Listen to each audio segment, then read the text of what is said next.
sales is the most lucrative skill in the world, period. The problem is most sales advice out there today is outdated, cheesy, and can even keep you from getting the deals that can make all the difference in your career. This is the No BS Sales School, a podcast for entrepreneurs and salespeople who want to master the skill of selling without all the BS.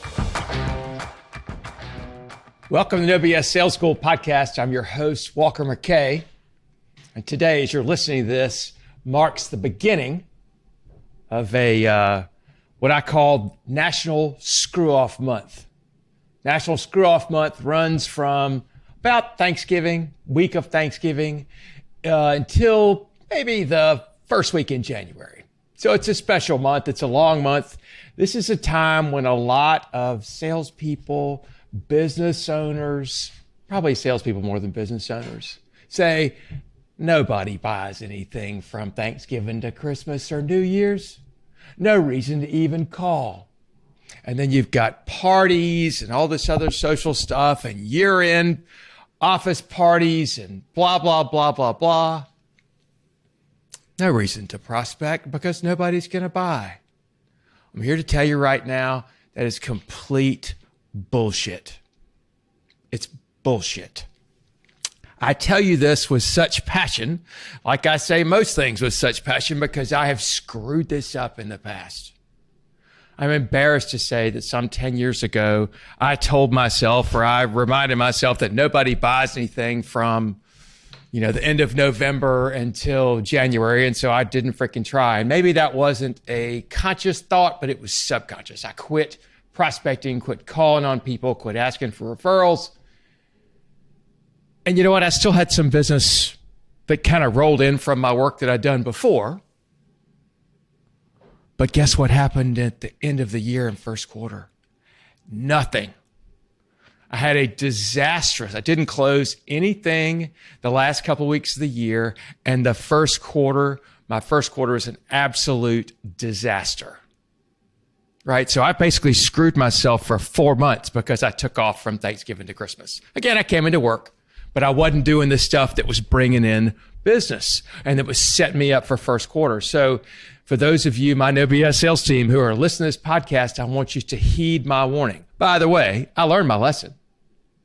And the next year I said, I don't give a shit if nobody buys between Thanksgiving and Christmas. I'm going to call them anyway. And it's amazing. I had my best month of the year, for whatever year that was, in December. And then I had an even better January. February's a little bit down. And then my March was a record again. Don't screw this up. Don't listen to the other people in your office who are saying, I'm out of here. I'm leaving early. We don't need to do this. Nobody's buying anyway. It's dark. So what I want to offer you today are 4 things that you can be doing between now and the end of the year to avoid National Screw-Off Month, to help you grow your business so that you can have a good fourth quarter and a good first quarter next year. 4 things that are pretty damn simple that should be easy to implement. Number 1, go through your dead files. Go through those files of people that you called on, you worked on stuff before that didn't close, they went away, they disappeared, they ghosted you, whatever. I don't know about you, I got a bunch of those. Here's what I know in my own dead files. There's at least $100,000 worth of business in my dead files. My guess is it's at least that much in yours as well. But I would say twice a year, this would certainly be the second time of the year, you should go through your dead files, make those calls, and see what you can find. And maybe the call sounds like this. Hey, listen, we were talking in August, and all of a sudden, I didn't hear back from you. Just wondering what happened. Is there anything I can help you with now? Some of those people you gave proposals to, that they ghosted you, maybe you were smart enough to call and say, hadn't heard back from you, I'm going to close your file. It's okay now to call them back and say, hey, listen, Why'd you let me close your file several months ago, 6 months ago, a year ago? What happened? What did I miss? No reason not to call. Get back in touch. Remember, prospecting is what you do to build familiarity and context, right? So that people know who you are.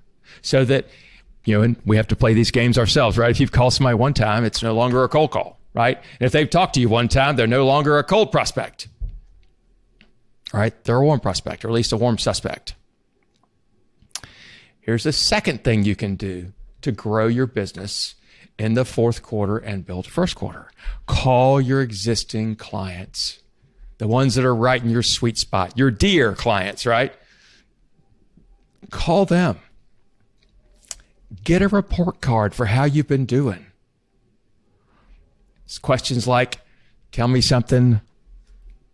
Have we helped you? How? Is that a big deal?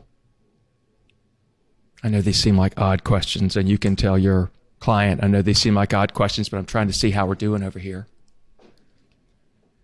And then, hey, if there was one thing I needed to fix, change, make sure was right, that's been bothering you, or that's not right, what is that? Hey, if there's one thing we're doing that's causing you problems, what is it? I want to make sure we can fix it. And if you're really feeling gutsy, you can ask your client, hey, what would it take for you to fire me? What would we have to do for you to fire us? Because I want to make sure we never do that. What you're trying to do, right? If there's something that has been aggravating your client about the way you've been doing business with them or your customer, if there's something that's been aggravating them, you need to know so you can fix it. Hey, if you're doing a great job and they say nice things and they say, hell yeah, you're helping me and it's been a huge deal, it's a great time to say, who do you know, who do you care about that we should be talking to that might think those things were important too? I think it's another thing you can ask them about is find out about their remaining budget for this year. Sometimes they got money they got to spend. And also spend some time asking them, hey, what are your goals and plans for next year? Where are you trying to go? How can we help? Do you have a budget for that stuff? What do we need to be planning on, prepared for next year so that we're ready to help you reach what you're trying to go? Find out their budgets, find out their goals, find out their vision. Why not? Remember, a healthy business relationship, which is what we want much more than, say, a friendship. I'm assuming everybody that's listening to this podcast has plenty of friends. Your customers do too, by the way. So do your prospects. They got plenty of friends. They don't need any more friends. But they need people who can help them. Shoot for a healthy business relationship, which is two or more people knowingly helping each other reach their own business goals. So find out what their business goals are. Find out how you can help. Be a guide. Be the guide to help them reach what it is they're trying to reach. Introduce them to people they need to know if it's not you. Here's another thing to do. Number 3, call and fire the customers that you have now that are time wasters and not profitable. I know you have some. But you've got some clients right now, some customers that are a pain in your butt, don't value you, cause a lot of drama, beat you up, don't pay on time, don't pay at all, always want low price, never happy. They're a customer service nightmare. They make your heart sink whenever the phone rings. Bless them and release them. Maybe you don't have to make a phone call. Maybe you do. And say, look, I just don't think we're going to be the right fit for you for next year. Doesn't seem like we've been able to make you happy. I'd be happy to refer you somewhere that maybe could take care of you. And then send them to your competitor that you'd love to kick the shit out of. Right? Or just say, look, I don't think we're going to be the right place. Or we're raising our prices and I don't think it makes sense. It wouldn't make sense for you to keep working with us. And then raise your damn prices. Give them the choice. Double their prices. If they want to continue working with you, fine. Maybe it makes it worthwhile. If it doesn't make it worthwhile, they'll bail out, or you say, look, I don't think this is working anymore. You've got just as much right to fire them as they do to walk away from you. You don't owe them, especially ones that are paying the ass. We're in business to make a profit. Business is hard enough without having customers that are paying your neck. Here's another thing you can do. Reach out to your network, to your referral partners, the people that send you business, that refer you business, that you refer them business to, and find out how you can help them. Who are they looking for? What are the deals they're trying to find between now and year end? And who can you introduce them to that they need to know? Be proactive about this. It's a great time, right? Ask them what their goals are for next year, who they're trying to reach next year, and begin a plan of how you can help them. Wouldn't it be great if everybody thought that way? What is the saying? Be the change you're looking for in the world. Be that guy. Be the one that calls people and says, hey, listen, man, I appreciate you sending me the business this year. Appreciate us working together. Thank you for taking some of the businesses able to forward to you, helping some of my customers or people I know. You mind if we have a quick conversation? Make sure that I know who your ideal prospect really is, and make sure that the people I'm sending you or I'm trying to send you are the right ones. No harm with that. Be known as somebody who wants to help. Be known as a giver. Be known. It's a decision that we make to be a giver. I believe that when 2 givers or 3 givers get together, they can make each other a hell of a lot of money. It makes business a lot more fun too. So let's go back through those things one more time. Go through your dead files. Who are the ones that maybe you haven't talked to in 3 to 6 months? Just know people's world changes every 90 days. The stuff that they care about today is different than it was 90 days ago. They're thinking about different stuff now in November than they did in August. I know you are. I am. Call them back. See what's happening. See if there's something you can help them with. Ask them why they let you close their file. Number 2 is call existing clients. Find out about their remaining budgets for this year. What's their pain? What are they trying to accomplish between now and year end? And then what is their vision, their goals for next year, and how can you help with that?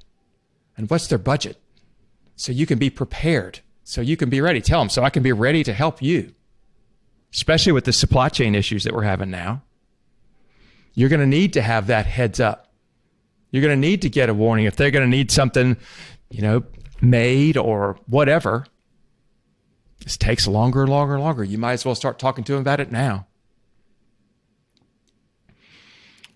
Number 3, fire some of your clients that are not good. Fire the ones that are not profitable or a pain in the ass or bring you too much drama. Let them go. And the last one is reach out to your list, reach out to your network, to those strategic alliances that you've built of people that you trust, that you help them and they help you, and find out how can I help you now? What are you trying to do between now and the end of the year? What are you trying to do in the first quarter? How can I help you? Be the person that reminds your network, hey man, there's plenty of business to do. Let me help you. No BS sales team, thank you so much. If you have not already, please subscribe to this podcast. If you like it, give me 5 stars, write a quick review.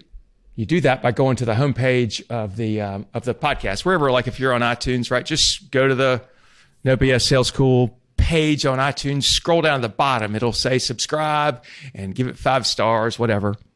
Do that for me. That really helps. If you know somebody I need to be talking to, send them this podcast. Reach out. Share this with people who need to know it. Thank you very much. I'll talk to you next week. Thanks for listening to the No BS Sales School podcast. If you haven't already, please take 1 minute to write a quick review for the show. It really does make a huge difference. Also, subscribe to the show and please forward this episode to somebody else who needs to hear it. As a bonus for listening, I'm going to give you access to a free mini course, 7 expensive sales mistakes you're making and what you can do about it. Go to www.7salesmistakes.com and get access to the free mini course. That's the number 7salesmistakes.com. Thanks again for listening to the OBS Sales School podcast.